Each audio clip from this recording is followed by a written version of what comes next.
Bagfuel, baby.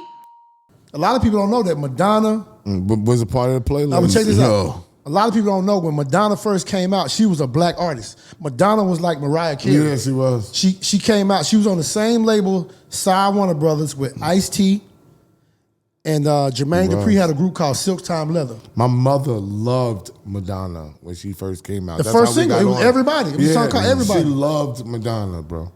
Because she was a black artist. When Madonna first came out, she was our artist. And that's why she always fucked with black dudes. If you watch, like, she always got black dudes around her. How does somebody become a PD? Like, if I wanted to become a PD right now from this media, would that be possible? PD from this meeting, no. But it's just being a program director of a radio station is really just about understanding formatics, understanding the clock. What's a formatic? The formatics of how the music works. Like, music is designed to, like, people listen to radio and they be like, oh, they play the same songs over and over again. These people ain't stupid, because you gotta think, when you used to go to the record store, you didn't walk in the record store and say, hey, give me all the new albums. You went in the record store and bought something that you had heard about, something that was anticipated. So the radio station does the same thing. You play the music that you know people want to hear. And the average person doesn't listen to the radio that much. But I'm going to ask you this question. Think about this. You're in the car with your girl. You 21 years old. You 18. And a song, you jamming. Just say Eric B. and Rakim is on. Or Big Daddy Kane is on. Or Lil Baby is on. And a song comes on that you never heard before. What's she going to do? She's gonna be like, what is that? And she might turn the station. She's gonna push the button. That's it. So that's the science. It's not science, it's common sense. That if you plan a song, it could be a big song 6 months from now, but today it don't mean shit. So how do you make it mean shit? Once it come up through once it start buzzing and people start talking about it. Too Short went on the radio when he came out, but everybody all over the country knew, hey man, you heard about this guy named Too Short? How did that happen though? Because of people. Word of mouth, you think? Word of mouth, promotions. You know what I'm saying? Social media really is people interacting, people kicking it, and people understanding. Like, the whole thing with the computer is just the new version of it. But social media has always been people just interacting, being social. How'd you break Saha the Twins? Saha, interesting story. Saha, he was signed to Boo. He was signed to Akon's brother. And a guy named Mike Davis with CKP. And neither one of them would spend no money on him. They would spend no money. I'm like, bro, this dude is like, y'all got y'all a Jay-Z. Y'all got a Kanye. Y'all got a dude that could be big. But you know, they would never spend no money on him to get it where it needed to go.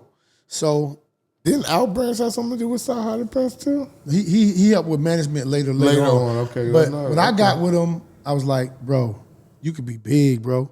So I started spending money on him just because I liked him, just to show him like, wow, what could happen. Like the video being at the top of the World Star, the video getting shot, I paid for it. The video being at the top of World Star, I hit Q up. I remember that. Sent the money, yeah. I remember that whole play, intro. the big box everybody wanted. Yeah. Guess what? You know when you saw him floating down the street? Yes. I'm pulling him on the dolly. I'm pulling him on I'm on the set pulling him on the dolly. And I'm paying Decatur Dan to shoot the video. Decatur Dan, he wasn't into the internet at that time. So that big box on World Star was like being on the biggest television radio station on the internet. That jacket that looks like the Michael Jackson jacket that he wanted, I paid for that. Because it would be a big box and then little boxes and then the rest, it trickles down. Yeah, and then the big box at the top, that's where you got all the views at. So why were you paying for it? Because it don't seem like you were trying to get something I didn't have no paperwork. I didn't have nothing. I just liked him. I knew he was something. So you just liked him and you spent that money on somebody that you liked and didn't know where you were going to get your money back from? Because it's like, I'm just curious, because niggas in New York not doing that. No, not at all. I'm just curious because you like he signed to somebody else. I like him. I'm gonna spend money and help him. I don't got no paperwork. I just want to see you win, bro. So I just want to see him win. It got so serious to where Like, he didn't have anywhere to stay. Me and my partner, we got him an apartment. He was like, but I need to wash and dry so I can wash my clothes. I'm like, bro, just throw all your underwear and socks and shit away. I'm gonna just buy you enough shit where you ain't even gotta wash no clothes. just throw it away. It's real shit. He'll tell you this story. I said, bro, I believe, yo, Street, ever since you came into my life in this way, you've been completely solid, never lying. I ain't got to ask him nothing. I know your shit is 100. I'm just sitting up here shocked. Like, I've never heard this story. I never heard people do things of this nature and not have paperwork or try to find a way to make their money. To just say, I believe in what you're doing. It's the same way that you did with me. bro, listen. Yo, you reached out to me. Bro, you didn't have to. Young Thug was managed by a guy named Bobby. Real cool guy. He worked at Walters. But Thug was like, I knew Thug from Crucial. And from South Atlanta High School. Thug came to me. He's like, bro, I need you to be my manager. I'm like, bro, but I'm cool with Bobby. I can't, you know what I'm saying? But he was like, bro, I'm out here doing shows. We making money, making a little money. He won't reinvest no money into me. I need to get my teeth fixed. He won't spend no bread. So I say, look, Thug, listen. This is how much I rock with you. Dr. Geoffrey Brown, the dentist, he was like my favorite dentist. You go to him, you got a problem, no pain. I got my wisdom tooth pulled at 9:30 in the morning and went to work at 6 o'clock. That's unheard of. I never filled my prescription for my pain medicine, never. So I told Thug, I said, listen, Thug, this is my dentist. Go to him, whatever it costs, I'll pay for it. Wow. And if shit turn out the way it turn out, you know, one day you can pay my money back. If not, hey, cool.